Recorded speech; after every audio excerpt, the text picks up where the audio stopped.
Hoy leeré del Evangelio de Lucas, capítulo 12, y leeré desde el cuarto hasta el séptimo versículo. Y yo os digo, amigos míos, no temáis a los que matan el cuerpo y después nada más pueden hacer. Pero os mostraré a quién debéis temer. Temed a aquel que después de haber quitado la vida tiene autoridad para echar en el infierno. Sí, os digo, a este temed. ¿No se venden 5 pajarillos por 2 cuartos? Con todo, ni uno de ellos está olvidado delante de Dios. Pues aun los cabellos de vuestra cabeza están todos contados. No temáis, pues, vosotros valéis más que muchos pajarillos.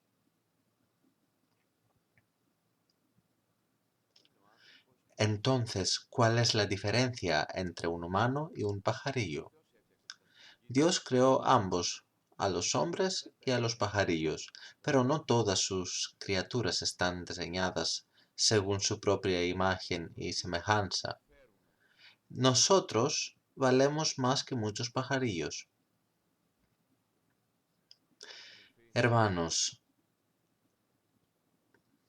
yo era solo un niño cuando la interpretación del libro de Apocalipsis llegó a mis oídos por primera vez.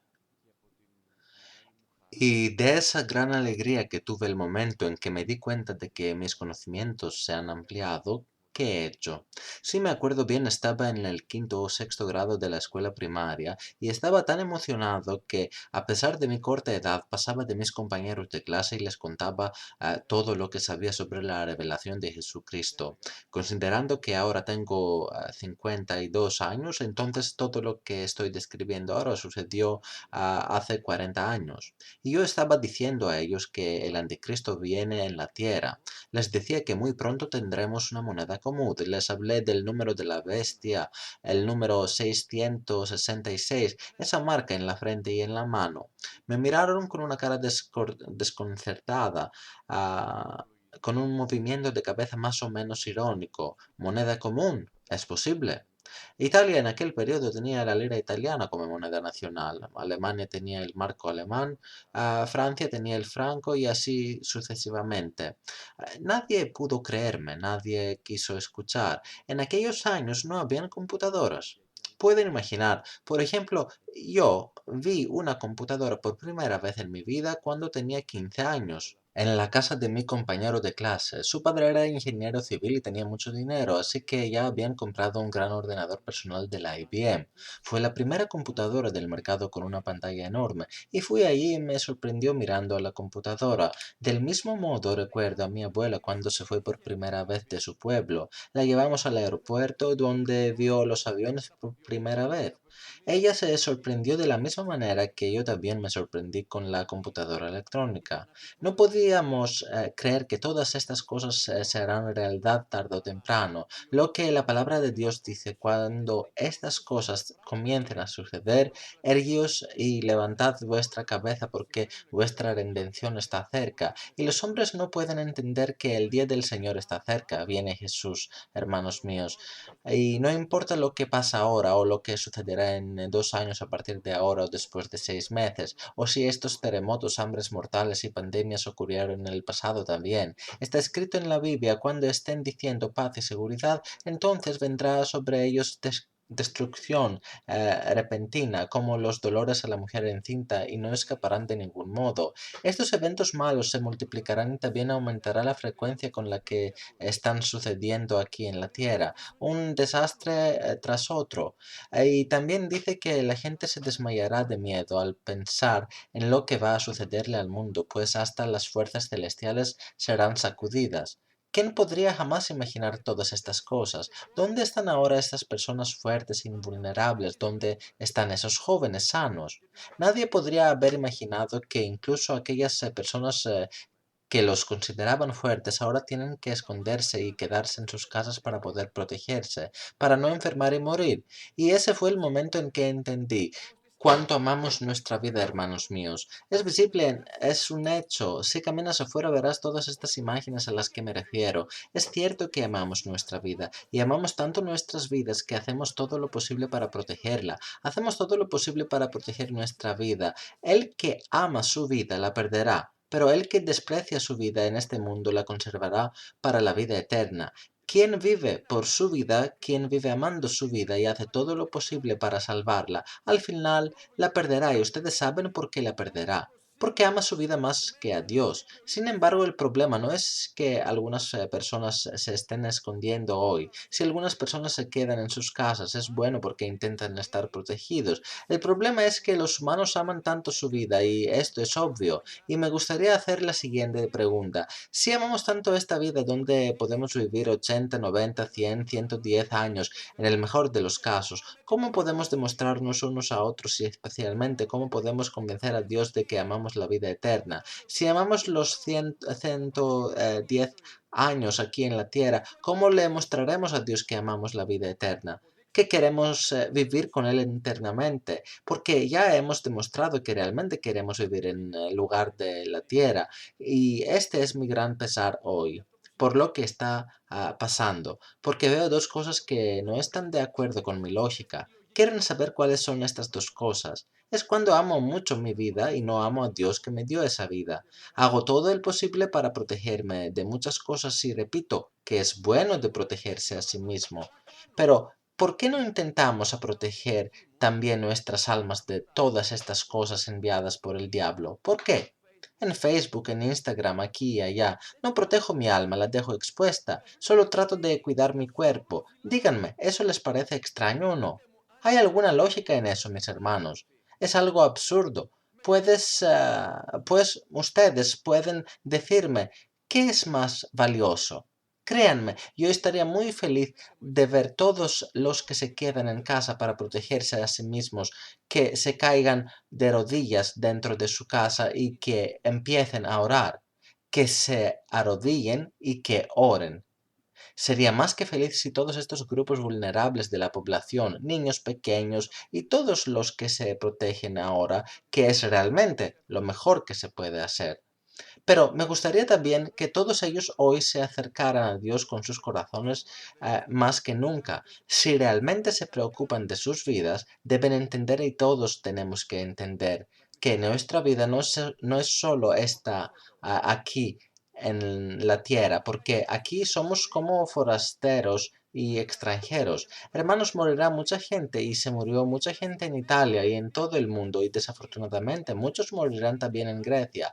¿A dónde irán estas personas cuando se morirán? Su problema es si van a morir en un día o si vamos a morir en un día o si moriremos después de 2 días o si finiremos sufriendo en un hospital. Y no deberíamos considerar como problema lo que sucederá cuando cerremos los ojos. ¿A dónde iré cuando dejaré este mundo? Porque todos nosotros dejaremos este mundo algún día. Algunos mueren por accidentes automovilísticos, otros mueren de cáncer, algunos de nosotros podríamos morir por el coronavirus, otros por un infarto, otros con un derrame cerebral. Pero ¿a dónde iremos? ¿Dónde? Intentamos recolectar un gran depósito de alimentos para poder sobrevivir. El instinto de supervivencia se activó y existe dentro de nosotros y es bueno para nosotros. Es bueno tener ese instinto. Dios ha dotado a la humanidad del instinto de supervivencia, pero tenemos que extender un poco más este instinto. No usarlo solo para estar seguros dentro de nuestras casas. Pero debemos intentar ampliarlo más acercándonos a Dios, hermanos míos. Entonces, si el instinto de supervivencia está tan desarrollado en los humanos, yo reconoceré y daré mi respeto a una iglesia que estará más cerca de Dios, una iglesia que podrá entender que el Señor Jesucristo vendrá pronto, una iglesia que dejará atrás las preocupaciones y la ansiedad de este mundo, una iglesia donde tendremos comunión unos con otros. No hablo solo por este momento, sino para siempre, antes y después. Porque, hermanos míos, ¿saben cuál era la situación antes del coronavirus? Había una tibieza dentro de la iglesia, los fieles eran tibios, ni fríos ni calientes. La gente no echaba toda su ansiedad sobre Jesús, solo se preocupaban por sus trabajos y actividades cotidianas, cómo ganar un poco de dinero, más y más dinero, para hacer esto, para hacer otro. Esto es lo que veíamos a nuestro alrededor, mis hermanos, y no los vi tratando de proteger sus almas. Casi nadie dijo, mira, vamos a ir a la iglesia a rezar, porque los días que vivimos hoy son sumamente difíciles. Pero ahora, ¿qué pasa? Ahora tienen que quedarse en casa. Díganme, ¿cómo les parece esto? Tenemos una visión miope. Podemos ver hasta de un solo punto, hasta lo que va a pasar con nosotros hoy. Pero, ¿qué sucederá en el día del juicio según la palabra de Dios? Bienaventurado y santo el que tiene parte en la primera resurrección. La segunda muerte no tiene potestad sobre estos, sino que serán sacerdotes de Dios y de Cristo. Eso dice el Señor. Tenemos miedo de la primera muerte que algún día sucederá con cada uno de nosotros y no tememos a la segunda muerte. No tememos del juicio de Dios, porque la paga del pecado es muerte. Y Dios lo ve y nos dice, no te preocupes demasiado por el futuro, no sabes lo que será el mañana. Y nosotros, por el contrario, hemos seguido estar apegados a las preocupaciones de este mundo. Y todas estas preocupaciones vanas han creado una distancia entre nosotros y Dios. Y así empezó la tibieza en la iglesia. Y Dios ahora quiere mostrarnos algo que está sucediendo. Lo que el diablo quiere hacer, obviamente, es lo de aislar los cristianos del cuerpo de la iglesia. ¿Quiénes? Evidentemente, todos estos cristianos que no son ni fríos ni calientes. Pero si todos los que ya han sido absorbidos por las preocupaciones de este mundo deciden de repente quedarse por unos días en sus casas, y repito que lo que hacen es bueno, porque quedarse en casa te ofrece una especie de seguridad, porque si las cosas empeoran más, es posible que todos tengamos que quedarnos en casa. Pero quiero que me digan, ¿qué pasa si no tengo una base espiritual fuerte? Cuando ya estoy tibio, entonces, ¿cuáles serán mis próximos pasos?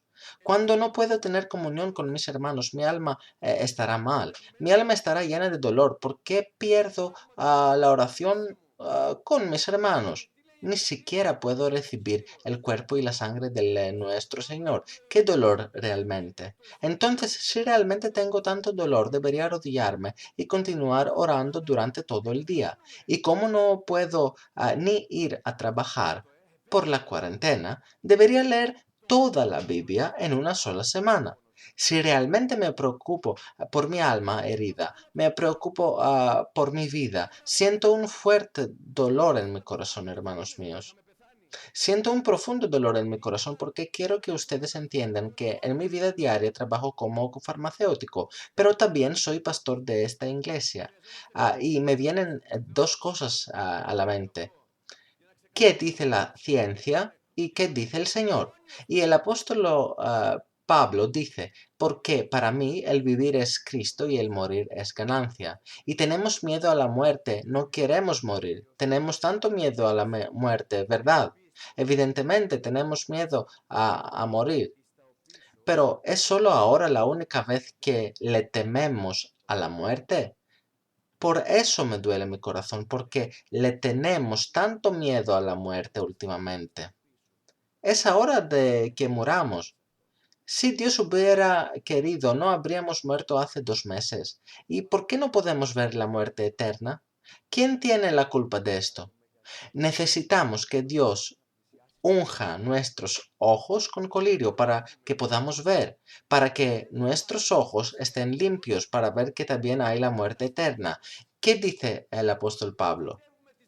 Algo que es impresionante. Mas el justo vivirá por fe, y si retrocediere, no agradará a mi alma. Por supuesto, tomaremos todas las medidas posibles contra este virus.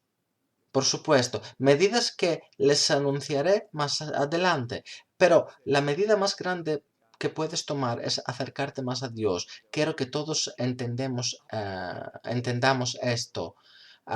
El único modo de estar completamente protegido sería permanecer en nuestra casa para siempre. plantamos nuestros tomates allí, hacemos nuestro pan, no vamos a ninguna carnicería, no vamos a la panadería, no vamos a la farmacia, porque el virus se propaga muy rápidamente. En ese caso les diría que sí. Así es posible ser protegidos, pero ¿cómo esto es algo que es imposible que suceda? Porque donde quiera que vayamos o cualquier cosa que hagamos, estamos siempre expuestos. Sí, mis hermanos, quiero que sepan eso. Lo más importante de todo es reconstruir nuestra relación con Dios, que construyamos completamente nuestra relación con Dios. No crean que todas estas medidas son inútiles. Necesitamos también a ellos, pero esto no es la única cosa que necesitamos. Un cristiano de hoy no debería pensar que solo si se pone una mascarilla y se lava las manos con un desinfectante, esto será suficiente para estar completamente protegido. El Señor lo protegerá también. ¿Y por qué digo que el Señor protegerá? Porque todas estas medidas son buenas. Y si por casualidad me enfermo, no vendré a la iglesia para no tentar al Señor. No significa que si soy cristiano siempre estaré protegido. Primero de todo, tenemos la fe en Dios, hermanos. Primero es la fe y luego todo el resto. Díganme, esos hermanos que trabajan como taxistas, ¿qué harán? ¿Se quedarán sin comer nada? ¿Qué voy a hacer yo con mi farmacia? ¿Debería cerrarla? Díganme, por favor, dejaré de trabajar. Si uno trabaja en una panadería, ¿qué va a hacer? ¿Es posible cerrar una tienda de este tipo? No. Pues, ¿cómo pagará todos estos salarios? ¿Cómo pagará el alquiler? ¿Te sientas y esperas? La ley no te obliga a cerrarlo por completo. ¿Qué harás? ¿Usarás tu mascarilla? Vale. Tienes que ponerte una mascarilla y luego eso es suficiente. ¿Quién nos protegerá, mis hermanos? ¿O piensan que no vamos a ir a trabajar? ¿Qué opinan? Cerraremos las farmacias. Las farmacias no se pueden cerrar. Nunca habrá una ley de ese tipo que obligue a las farmacias a cerrar. Entonces, ¿qué haré yo como farmacéutico? Díganme. Todos ustedes se quedarán en su casa y estarán protegidos de alguna manera. Su jefe les dirá de tomar unos días libres o que tienen que trabajar de forma remota con su computadora desde casa y todo estará bien. Pero, ¿qué voy a hacer yo? ¿Dejaré que la gente muera sin darles medicamentos? ¿Será esta mi intención? ¿Es posible que un cristiano consciente actúe de esa manera? ¿Qué medida debo tomar? Por supuesto que tomaré las medidas necesarias, poniendo una cinta de señalización para mantener las distancias. Solo 2 personas podrán entrar a la farmacia cada vez. Pero si uno de ellos está infectado del virus, no me pagará con dinero. No le daré el POS. ¿Cómo usará su tarjeta? ¿Ingresará su contraseña a su PIN de forma remota? ¿Qué pasará exactamente? Espero en mi Señor, confiaré en Él. La iglesia debe ser un cuerpo, mis hermanos.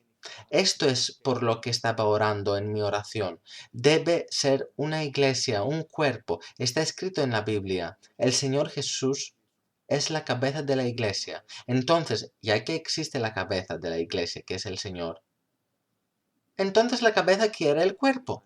Y somos miembros unos de otros.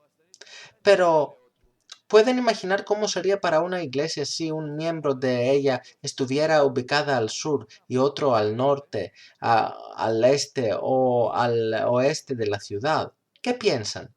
¿Es esto lo que Dios quiere para su iglesia? ¿Podría ser este el cuerpo unido que nuestro Señor quiere que tengamos? Tan dispersado. Durante el periodo de persecuciones, los primeros cristianos, temiendo por su vida, vivieron en las catacumbas, vivían en la humedad, en el riesgo de ser asesinados si alguien vería a ellos, y dibujaron el símbolo de un pez llamado Ichthys para saber en qué catacumba deberían entrar y qué camino de la gruta tenían que seguir, izquierda o derecha. porque sintieron la necesidad de estar juntos en esa dificultad. La iglesia siempre tiene que estar abierta por cualquier problema, mis hermanos, porque sobre todo en medio de las dificultades, la iglesia es nuestro faro, nuestra esperanza. Oremos, hermanos míos, para que las iglesias sigan abiertas. Oremos, hermanos, que un camino se encontrará para mantener las iglesias abiertas, porque si mañana llega una ley que prohíbe su funcionamiento, ni siquiera quiero pensar en eso. Oren, hermanos, para que no se apruebe ninguna ley de este tipo, porque si esto sucede, ¿dónde encontrará un refugio para descansar esa persona desesperada y dolorosa? ¿Cómo los enfermos serán ungidos con aceite en el nombre del Señor? Y una última cosa que quería mencionar. Con estas cosas sucediendo alrededor, Dios pesa todo. Dios pesa nuestra fe, nuestra obediencia a la ley. Aunque es mejor ser disciplinados en Dios que en los seres humanos, de todos estos seremos responsables por un día. Dios pesa nuestra fe, pesa nuestra obediencia a la ley, pesa nuestro amor, nuestra generosidad, pesa nuestra tolerancia, nuestro comportamiento. No está bien ser infectado con el virus y luego venir aquí a abrazar a todos los hermanos. Pesa todo el Señor. Mira cómo me comporto, cuánta atención le pongo, si estoy respetando a los demás. Puede ser que yo me sienta fuerte y creo que si me enfermo no sufriré en absoluto. Alguien dice estar sano, pero el otro no es tan sano como tú. Hermano, ¿por qué no me saludas? ¿No me amas? Te amo. Y porque te amo, te protejo. Dios pesa todo, y nosotros como fieles debemos prestar atención a todas estas cosas, porque no queremos ver a Dios que escriba en la pared como una vez en el pasado la frase Mené, Mené, Tekel, Ufarsin, lo que significa has sido pesado en la balanza y fuiste hallado falto de peso. Amén, hermanos, tengamos cuidado y que sigamos orando para que Dios nos proteja a todos. Amén.